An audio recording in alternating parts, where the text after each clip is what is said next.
When spring rolls around and asparagus comes into season, I get so very excited. It's such a fresh, delicious flavor and so reminiscent of spring, it just makes me happy.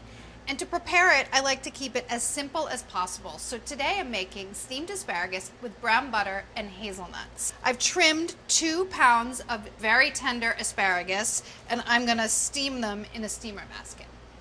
Over here I have a pot of water. It's about 2 inches of water in a nice big pot with a steamer basket insert. Just put your asparagus on the basket, nice and even. This is 2 pounds. It's a very, very generous amount for 4 people. You can certainly do 1 pound and probably use the same amount of sauce, even though it is made with butter.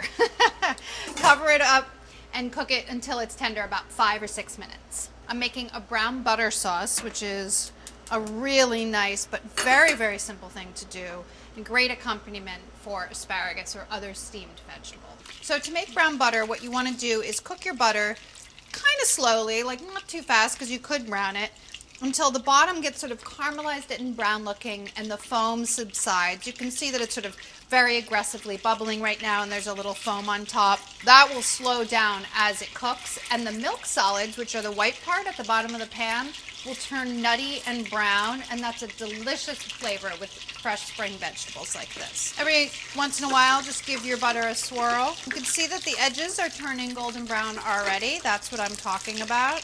And you kind of want to be careful not to cook it too far. All right. I can see that there's nice brown bits on the bottom of the pan, which is exactly what I'm looking for. It's starting to smell nice and nutty, which is also fantastic. I'm going to turn it off because it's going to continue browning and cooking, and I don't want it to go too far. I'm going to add my toasted hazelnuts. This is a 1/2 cup of chopped toasted hazelnuts. You can sprinkle this over the top or you can just stir it right into the butter. And even though the recipe doesn't call for it, what I really like to do for a recipe like this is to add a little bit of lemon. I'm going to squeeze the juice of 1/2 lemon into my brown butter. I don't know what it is, but the lemon going in there made it smell so fantastic. It's like a really nutty aroma. Pull the asparagus out just before you think that they're done, because they will continue cooking a little bit unless you run them under cold water, which I am not doing. I would say cook it till it's tender, not crunchy in the center, but with a little bit of bite.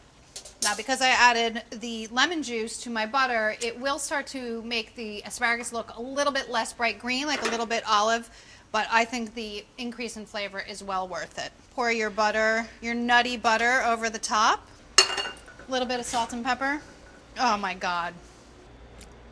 But you take a look at that. Can you believe how beautiful it is? It's a thing of magnificence and a great way to welcome spring.